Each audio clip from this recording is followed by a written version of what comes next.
बहनों के बिना सूना मायका वर्सेस नंदों से भरा हरा भरा ससुराल। दीदी, आपको तो पता है ना कि मुझे कोल्ड कॉफी कितनी पसंद है। रोग इतनी सी बात, मैं अभी देर ले कॉफी बना कर लाती हूँ। साथ में फ्रेंच फ्राइज भी बना लेती हूँ।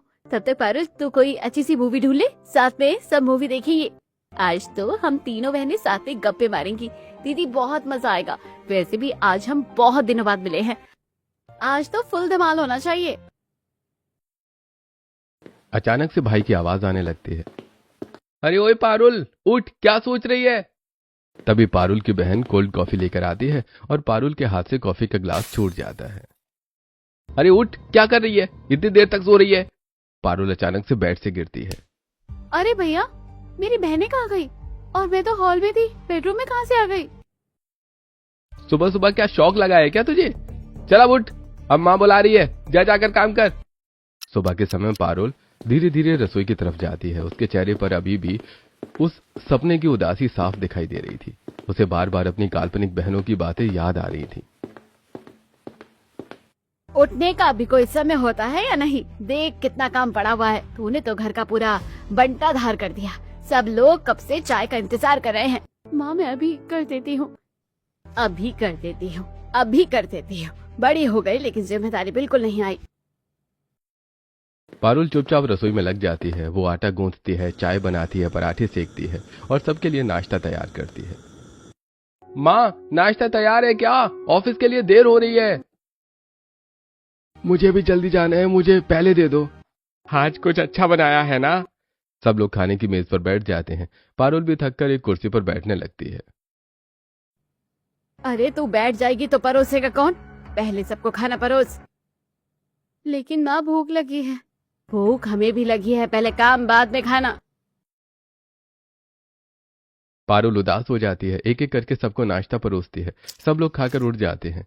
रसोई में बर्तनों का ढेर लगा रहता है। इतना सारा काम सर पर है। अरे बेटा, अभी तक काम कर रही है? हाँ आंटी, अभी बहुत काम बाकी है। थोड़ा आराम भी कर लिया करो। पारुल इधर आ, कपड़े भी धोने हैं। माँ, मैं पहले नाश्ता कर लूं? काम पहले, खाना बाद में। पारुल खाने के लिए बैठती है लेकिन उसे फिर से काम में लगा दिया जाता है। शाम को पारुल रसोई में सब्जियां काट रही होती है। पारुल, क्या बना रही हो? चाची सब्जियां काट चुकी है, बस अब सब्जी और रोटी बनाने जा रही हूँ। तभी प्रीतम अंदर आता है। मुझे आज पनीर चिली और मंचूरियन राइस खाने का मन है और मुझे नान खाने का मन है, वही बनाना। लेकिन खाने की तैयारी तो हो चुकी है। अब दोबारा कर लो, लेकिन जो बोला है वही बनेगा। लेकिन समय बहुत लग जाएगा। घर के लोग कुछ मांग रहे हैं तो बना। पारुल देर तक रसोई में लगी रहती है। कभी नान बना रही है, कभी मंचूरियन, कभी पनीर चिली। हाथ भी दर्द कर रहे हैं। बेटी, मैं मदद कर दूं? रहने दो, इसे सीखने दो। इतना समय लगता है क्या? भूख के मारे हालत खराब हो गई। अरे खाना बनाने में इतना समय कौन लगाता है? सबकी अलग अलग फरमाइश है। काम नहीं आता तो पहले सीख लेना चाहिए। तू तो नाक कटवाएगी। कोई मदद नहीं करता, बस मैं अकेली काम करती हूँ। कभी कभी लगता है कि काश मेरी भी कोई बहन होती। अगर मेरी बहन होती तो वो मेरे साथ काम करती, मुझसे बातें करती, मुझे अकेला महसूस नहीं होने देती। हर किसी की किस्मत एक जैसी नहीं होती। इसी तरह कई दिन बीत जाते हैं। पारुल सुबह से रात तक घर के काम में लगी रहती है। एक दिन मोहल्ले की लड़कियां घर के बाहर खड़ी बातें कर रही थीं। इस बार हम सब नाइट आउट करेंगे, पजामा पार्टी करेंगे। सारी लड़कियां मिलकर रात भर मस्ती करेंगे, गेम खेलेंगे, गाने गाएंगे। पारुल, तुम भी चलना। सच में मैं भी आ सकती हूँ? बिल्कुल। हम सब रात में वॉक करेंगे, गेम खेलेंगे, नाचेंगे और गाएंगे। बहुत मजा आएगा। पापा, मोहल्ले की सभी लड़कियां नाइट आउट पर जा रही हैं, क्या मैं भी जा सकती हूँ? क्या बस आवारागर्दी करनी है? पापा, सब लोग जा रहे हैं। कहीं नहीं जाना।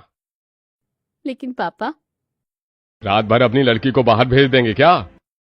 अरे बड़ी हो गई है, फिर भी बच्चों जैसी हरकतें करती है। अब नाइट आउट करेगी। पहले घर का काम संभालो। पारुल अपने कमरे में जाकर बैठ जाती है। उसकी आंखों से लगातार आंसू बह रहे थे। भगवान, मैंने ऐसा क्या किया है कि मेरी कोई भी बहन नहीं है जिससे मैं अपना दुख बांट सकूं? अगर मेरी बहन होती तो वो मेरे लिए लड़ती, मेरा साथ देती, मुझे समझती। पारुल, तैयार हो गई है क्या? जल्दी आओ। मैं नहीं आ पाऊंगी। क्यों? घर वालों ने मना कर दिया। सारी लड़कियां चली जाती हैं और वो वहां काफी एंजॉय करती है। तब पारुल, काश मेरी भी कोई बहन होती, कम से कम मेरा हाथ पकड़ कर कहती कि मत रो, मैं तेरे साथ हूँ। पारुल चुपचाप अपने आंसू पोंछती है और आसमान की तरफ देखने लगती है। उसके मन में बार बार यही सपना घूम रहा था, जिसमें उसकी दो बहनें उसके लिए कोल्ड कॉफी बना रही थी और उसके साथ हंस रही थी।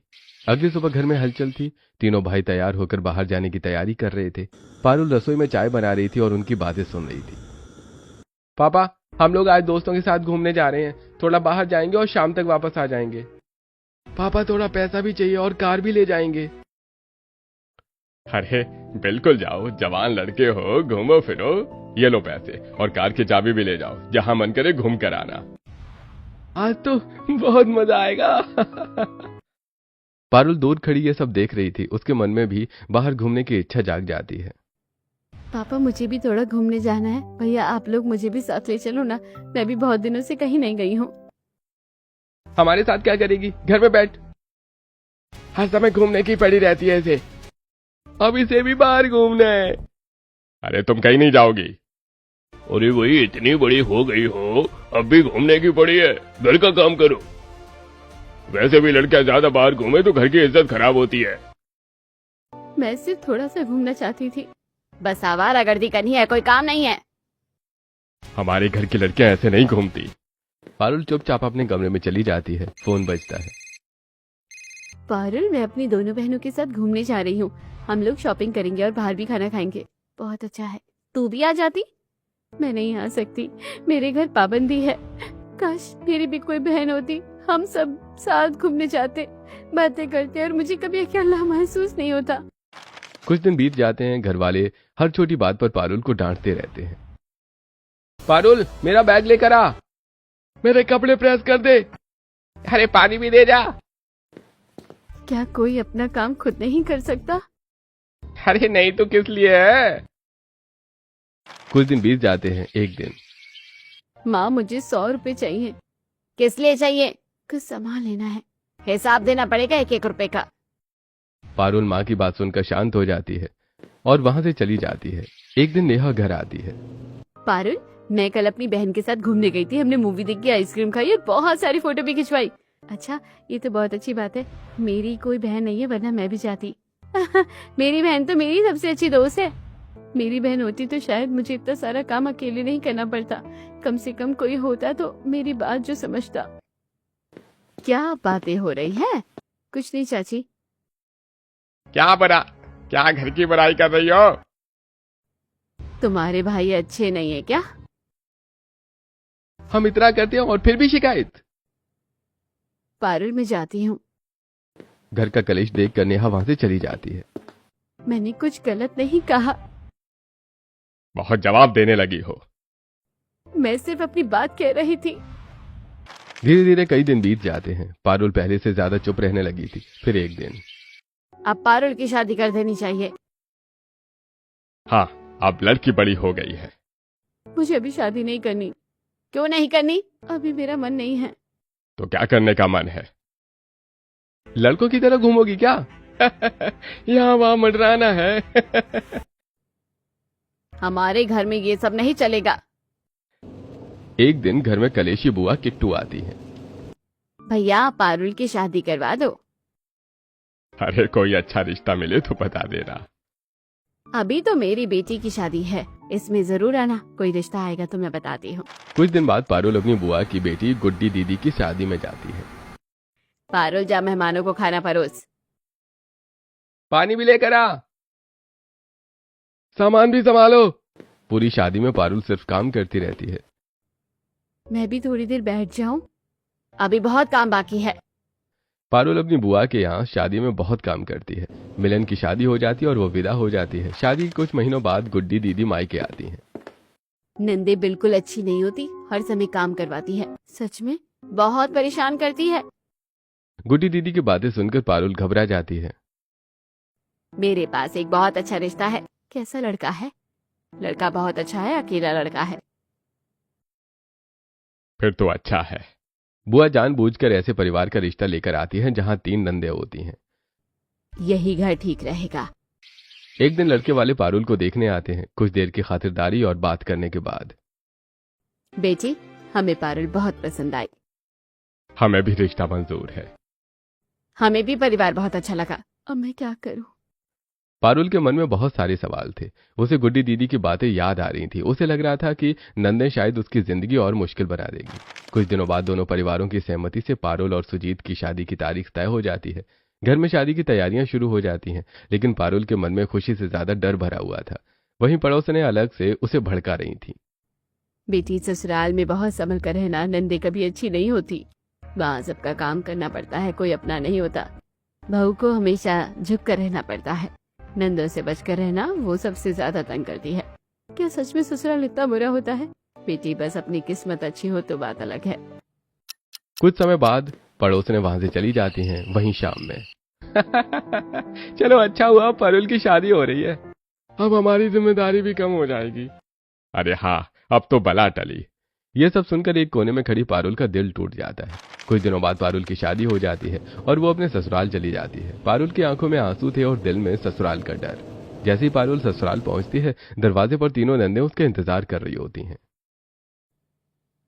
हमारी भाभी आ गई, जल्दी से आरती की थाली लाओ। आज तो घर में त्योहार जैसा माहौल है। तीनों नंदे नाचते हुए गाने लगती हैं। भाभी, मेरी हुरवर्गी जान से भी प्यारी लगदी, घर विच आई खुशियां लेकर साडे दिल दी रानी लगदी।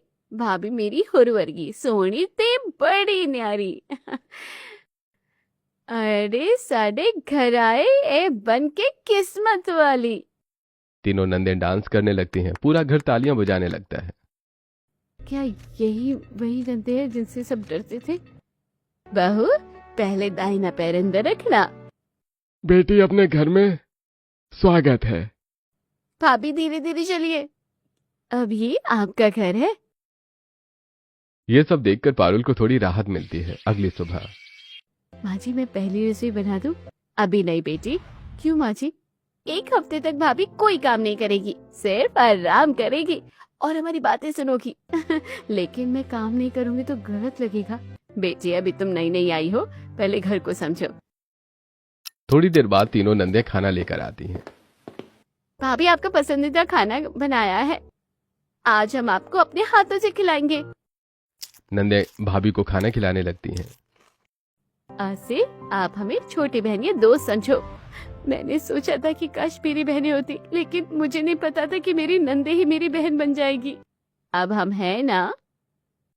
ससुराल में पारुल को नंद का खूब प्यार मिलता है। कुछ दिनों बाद पारुल पग फेरी की रस्म के लिए मायके आती है और फिर उससे मायके में काम करवाया जाता है। पारुल, जरा आटा गूंथ दे। चाय भी बना दे। मेरे कपड़े भी रख देना। मैं अभी आई हूँ। तो क्या हुआ, घर का काम तो करना पड़ेगा। पारुल जब से आई थी तब से उसे बस काम करवाया जा रहा था। पारुल रसोई में काम कर रही होती है, उसके हाथों में हल्दी लगी होती है। उसी समय बाहर गाड़ी रुकती है। भाभी कहाँ हो? हम आपको लेने आए हैं। हमने सोचा भाभी को घुमाने ले जाए। भाभी, आप काम क्यों कर रही हैं? आपके हाथों में तो हल्दी लगी है। अभी तो आपकी शादी हुई है। अरे बेटी, थोड़ा काम कर रही है, वो करने दो। चलिए भाभी, अब आप आराम करेंगी। मेरे लिए कोई पहली बार इतना सोच रहा है, क्योंकि आप हमारी भाभी नहीं, हमारी जान हैं।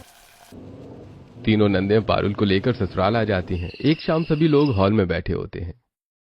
भाभी, आंखें बंद करो। क्यों? पहले बंद करो। ये लीजिए। ये क्या है?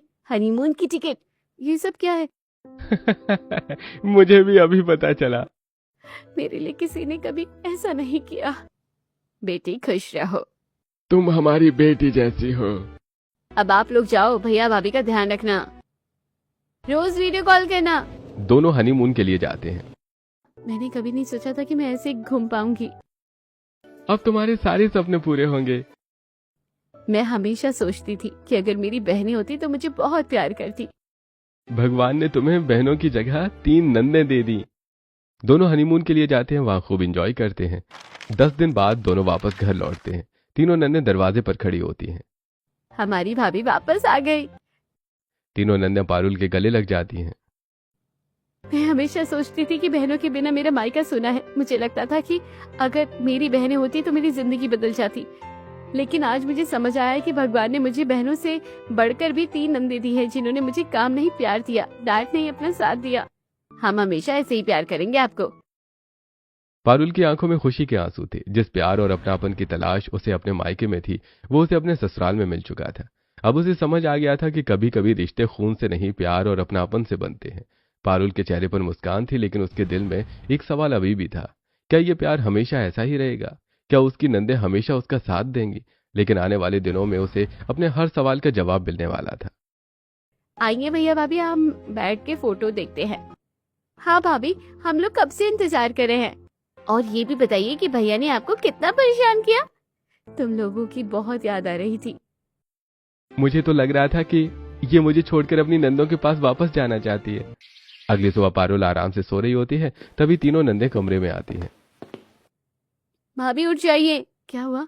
आज आपकी शॉपिंग होने वाली है। मेरी शॉपिंग? हाँ, हमारी भाभी के लिए। चारों बाजार पहुंचती हैं। हर दुकान पर नंदे अपनी भाभी के लिए कपड़े देखने लगती हैं।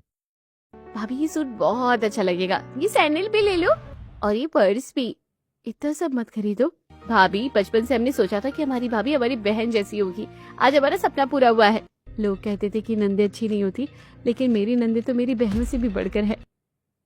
मुझे अब बहनों की कमी महसूस ही नहीं होती है। कुछ दिन इसी तरह बीतने लगते हैं। भाभी आपके लिए चॉकलेट लाई हूँ, और ये आपका पसंदीदा कोल्ड कॉफी, और ये छोटी सी गिफ्ट हमारी तरफ से। मेरे लिए इतना सब क्यों? क्योंकि आप हमारी भाभी नहीं, हमारी बहन हो। एक रात पारुल छत पर बैठी होती है। क्या सोच रही हो? मैं हमेशा सोचती थी कि काश मेरी बहन होती, लेकिन आज लगता है कि भगवान ने मुझे एक नहीं 3-3 बहनें दे दी हैं। भगवान देर से देता है, लेकिन बहुत अच्छा देता है। एक दिन तीनों नंदे आपस में बात कर रही होती हैं। भाभी को मूवी दिखाने चलते हैं और बाहर का खाना भी खाएंगे। आज पूरा दिन सिर्फ भाभी के नाम। भाभी जल्दी तैयार हो जाइए। कहाँ जाना है? सस्पेंस है, बस जल्दी तैयार हो जाओ। चारों सिनेमा हॉल पहुंचती हैं। मैंने कभी सोचा नहीं था कि शादी के बाद मैं अपनी नंदों के साथ मूवी देखने जाऊंगी, क्योंकि अब आप हमारी दोस्त भी है। भाभी पिज्जा खाएंगे या बर्गर? दोनों। यही तो चाहिए। पहले जब मेरी सहेलियां अपनी बहनों के साथ घूमने जाती थी तो मैं भी बहुत रोती थी, लेकिन आज मैं खुद अपनी बहनों के साथ घूम रही हूँ। रात को सभी लोग घर लौटते हैं। जैसे ही पारुल रसोई की तरफ जाती है, वो हैरान रह जाती है। बहू, खाना बन चुका है। आज हमने मिलकर खाना बनाया है। आपने? तुम लोग घूमने गए थे, इसलिए हमने सोचा कि आज तुम आराम करो। आज सब साथ में खाना खाएंगे। भाभी हमारे बीच बैठेगी। मेरे लिए इतना प्यार। खाने के बाद चलो थोड़ा घूम कर आते हैं। अभी? हाँ, आज आइसक्रीम भी खाएंगे। मेरी जिंदगी पहले और आज में कितना अंतर है। क्योंकि अब तुम अकेली नहीं हो। जब दोनों वापस आते हैं तो कमरा देखकर पारुल हैरान रह जाती है। बिस्तर पहले से लगा हुआ था, तकिए ठीक रखे थे, कमरे में हल्की खुशबू थी। भाभी आपको कुछ करने की जरूरत नहीं है, हमने सब कर दिया। आप सिर्फ आराम कीजिए। बचपन में सोचती थी कि मेरी बहनें होती तो मेरा बिस्तर लगाती, मेरी मदद करती। अब हम हैं ना। सुबह पारुल की आंख खुलती है, दरवाजा खुलता है। भाभी आपकी बेटी मेरे लिए? हाँ, हमारी राजकुमारी भाभी के लिए। बहू, आज का क्या खाना है? माँ जी, जो आप बना दे। आज तुम्हारी पसंद की पनीर की सब्जी बनेगी। बेटी, अगर कहीं घूमने जाना हो तो बता देना। पापा जी, मुझे पहली बार लग रहा है कि मैं किसी की बेटी हूँ। एक रात तीनों नंदे पारुल के पास बैठी होती हैं। भाभी एक बात बताओ, क्या क्या अब भी आपको बहनों की कमी महसूस होती है? नहीं, बिल्कुल नहीं। मैं भगवान से हमेशा कहती थी कि काश मेरी बहन भी होती। जब मेरे भाई मुझे डांटते थे तब मैं अकेली काम करती थी। जब मैं कहीं नहीं जा पाती थी तब मैं बहुत रोती थी। लेकिन आज मुझे लगता है कि भगवान ने मेरी सारी दुआ को एक साथ सुन लिया। अब आप हमारी बहन हो और हमेशा रहोगी। अब आपको कभी अकेला नहीं रहने देंगे। खुश रहो बेटी। ये घर तुम्हारा अपना घर है और हम सब तुम्हारा परिवार। पहले मुझे लगता था कि बहनों के बिना मायका सोना है, लेकिन आज मुझे समझ आया कि अगर नंदे बहनों जैसी हो तो ससुराल भी हरा भरा हो जाता है। पारुल आसमान की तरफ देखती है। उसे अपना पुराना सपना याद आता है जिसमें उसकी दो बहनें उसे कोल्ड कॉफी पिला रही थी। आज उसकी आंखों के सामने उसकी तीनों नंदें खड़ी थी जो उसे बहनों से भी ज्यादा प्यार करती थी। अब उसे अपने मायके की कमी महसूस नहीं होती थी क्योंकि उसे अपना परिवार, अपनी बहनें और अपना प्यार ससुराल में मिल चुका था। समय धीरे धीरे बीतने लगा। पारुल अब अपने परिवार में पूरी तरह से घुल मिल चुकी थी। तीनों नंदे उसे अपनी बहन से भी ज्यादा प्यार करती थी। सास ससुर उसे बेटी मानते थे और सुजीत उसका हर समय ख्याल रखता था। दूसरी तरफ मायके में भी बहुत बड़ा बदलाव आने वाला था। तरुण का रिश्ता पक्का हो गया है। अब घर में बहू आ जाएगी।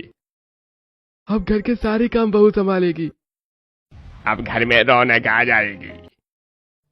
पारुल, तेरे बड़े भाई की शादी तय हो गई है। सच में बहुत अच्छी बात है। भाभी, क्या हुआ? भैया की शादी तय हो गई है, फिर तो हम लोग भी शादी में चलेंगे। मायके में शादी की तैयारियां शुरू हो जाती हैं। सभी लोग बहुत खुश थे। अब घर में बहू आएगी तो मुझे आराम मिल जाएगा। हाँ, अब घर के काम बढ़ जाएंगे। कुछ दिनों बाद तरुण की शादी हो जाती है। रूही घर में आती है। बेटी, घर में स्वागत है। शुरू के दिन सब कुछ ठीक चलता है, लेकिन धीरे धीरे रूही का व्यवहार बदलने लगता है। बहू, उठ जाओ, चाय बना लेते हैं। मुझे इतनी सुबह उठने की आदत नहीं है। कोई बात नहीं, हम बना लेते हैं। बेटी, थोड़ा सब्जी काट दो, मुझे ये सब नहीं आता है। कुछ तो सीखना पड़ेगा, मैं नौकरानी बनकर नहीं आई हूँ। अब मीनल और रितु दोनों मिलकर सारा काम करने लगी। पहले पारुल काम करती थी, हम उसके जाने के बाद सब काम हमारे ऊपर आ गया है। बहू भी कोई मदद नहीं करती। मेरी शर्ट कहाँ है? मुझे नहीं पता। चाय मिलेगी? जिसे पीनी है वो खुद बना लो। अब सभी भाइयों को अपना काम खुद करना पड़ता था। पहले सब काम समय पर हो जाता था, अब तो कुछ भी ठीक नहीं रहता। दूसरी तरफ भाभी, आज बाजार चलेंगे, फिर बाहर खाना भी खाएंगे और शाम को गेम खेलेंगे। तुम लोगों के साथ समय कैसे निकल जाता है पता ही नहीं चलता।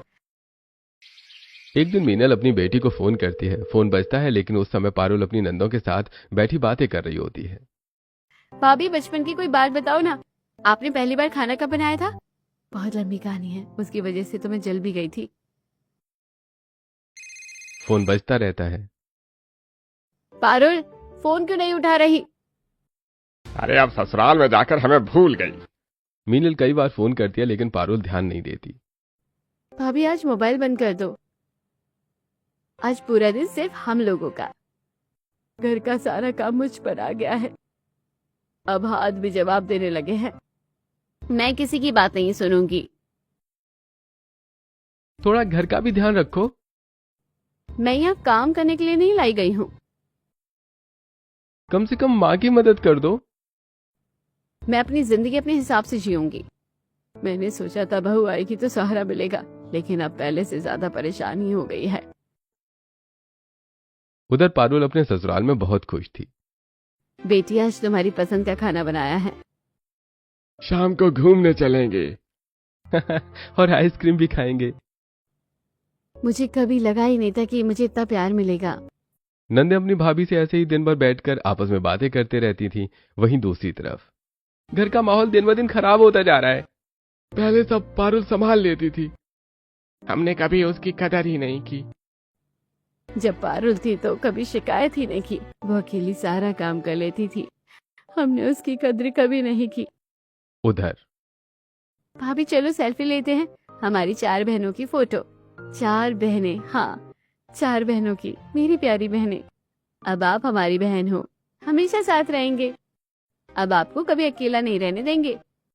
एक तरफ मायके वाले अपनी गलतियों को याद करके परेशान थे। दूसरी तरफ पारुल अपने ससुराल में प्यार, सम्मान और अपनापन पा चुकी थी। जिस लड़की को कभी अपनी बहनों की कमी सताती थी, आज वही लड़की अपनी 3 नंदों के बीच बैठकर मुस्कुरा रही थी। अब उसे समझ आ चुका था कि कभी कभी भगवान खून के रिश्तों से भी ज्यादा खूबसूरत रिश्ते हमारी जिंदगी में भेज देता है। कुछ दिन इसी तरह से बीत जाते हैं। एक तरफ पारुल अपने ससुराल में बहुत खुश थी, तो दूसरी तरफ उसके मायके में अभी भी छोटी छोटी बातों को लेकर तनाव बना हुआ था। पारुल को जब भी अपनी माँ की आवाज में परेशानी सुनाई देती तो उसका दिल दुख जाता था। आखिर एक दिन उसने अपने मायके जाने का फैसला किया। भाभी, आप कुछ परेशान लग रही हो। माँ की आवाज बहुत उदास लग रही थी। लगता है घर में अभी भी सब ठीक नहीं है।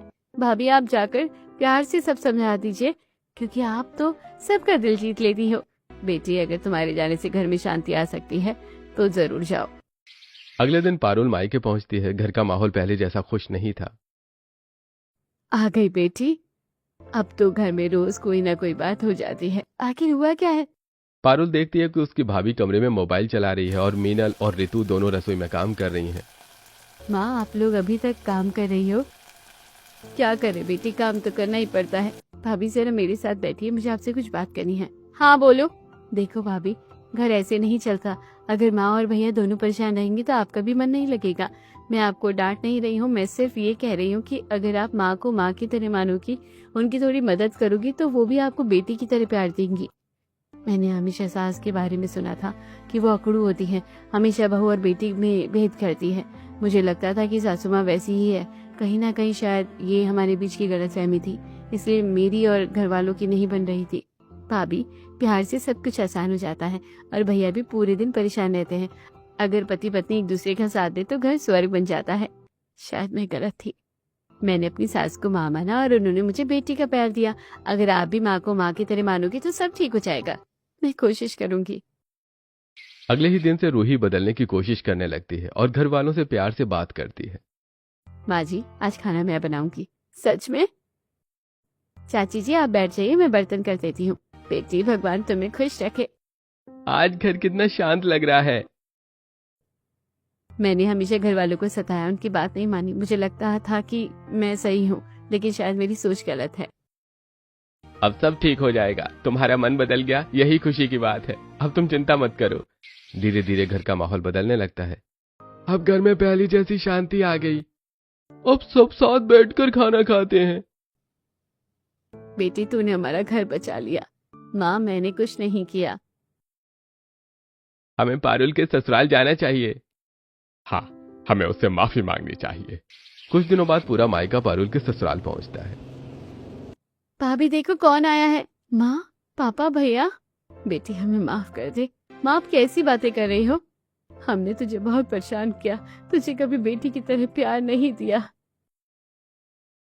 बेटी, हमने तुझे हमेशा रोका टोका और डांटा, लेकिन आज तूने हमारा घर बचा लिया। बहन, हमने तुझे कभी अब बहन वाला प्यार नहीं दिया। हमेशा तुझसे काम करवाते रहे, लेकिन तूने कभी शिकायत नहीं की। इसमें माफी मांगने वाली कोई बात नहीं है। ये सब मेरे ससुराल वालों के प्यार की वजह से हुआ है। अगर मुझे मेरी नंदों का प्यार नहीं मिलता तो शायद मैं भी इतनी समझदार नहीं बन पाती। भाभी, ये सब आपकी अच्छाई है। बहन, हमें माफ कर दो। अब हम तुम्हें कभी दुख नहीं देंगे। तुम सच में बहुत अच्छी हो। कोई बात नहीं भैया, वैसे भी मेरी नंदे तो आप तीनों भाइयों से भी ज्यादा अच्छी है। अच्छा जी, अब हमसे भी ज्यादा। हमें तो हरा दिया। क्योंकि हम अपनी भाभी से बहुत प्यार करते हैं। हमारी भाभी हमारी बहन है और हम इन्हें कभी अकेला नहीं छोड़ेंगे। पारुल की बात सुनकर सब लोग हंसने लगते हैं। सच में बेटी, तू बहुत खुशकिस्मत वाली है। नहीं बहन जी, हम खुशकिस्मत है जो हमें पारुल जैसी बहू मिली है। मैं बचपन से सोचती थी कि काश मेरी बहनें होती। मुझे लगता था कि बहनों के बिना जिंदगी अधूरी होती है, लेकिन आज मुझे समझ आ गया कि रिश्ते सिर्फ जन्म से नहीं बनते, प्यार, सम्मान और अपनापन भी रिश्तों को जन्म देते हैं। अब हम अपनी बहन को हमेशा खुश रखेंगे और हम अपनी भाभी को हमेशा बहन बनाकर रखेंगे। भगवान करे ये प्यार हमेशा बना रहे। उस दिन दोनों परिवार एक साथ बैठे थे। कहीं कोई शिकायत नहीं थी, कोई दुख नहीं था। पारुल के चेहरे पर मुस्कान थी, क्योंकि आज उसे अपना मायका भी मिल गया था और अपनी बहनों जैसा प्यार देने वाली नंदे भी। कुछ महीनों बाद दोनों परिवारों के रिश्ते पहले से भी ज्यादा मजबूत हो जाते हैं और अब पारुल अपना मायका जैसे नंदों से हरा भरा था, वैसे ही मायके में भी उसे प्यार मिलने लगता है। मैं हमेशा सोचती थी कि बहनों के बिना मायका सूना होता है और मुझे कभी बहनों का प्यार नहीं मिलेगा, लेकिन आज भगवान ने मुझे 3 नंदों के रूप में बहनें दी हैं। भाभी नहीं, हमारी बहन। अब आपको कभी अकेला महसूस नहीं होने देंगे। हमारी भाभी हमारी सबसे प्यारी बहन है। बहन, हम तुझे वो प्यार नहीं दे पाई जिसकी तू हकदार थी। कोई बात नहीं भैया, मेरी नंदे मेरी बहनों से कम नहीं है। इस कहानी ने साबित कर दिया कि रिश्ते सिर्फ खून से नहीं, दिल से बनते हैं। बहनों के बिना सूने मायके का दर्द नंदों के प्यार ने ऐसे भर दिया कि ससुराल ही सबसे खूबसूरत आशियाना बन गया। दोस्तों, आपको नंदों से भरा ससुराल चाहिए या बिना नंदों वाला? अपनी राय कमेंट बॉक्स में जरूर बताएं।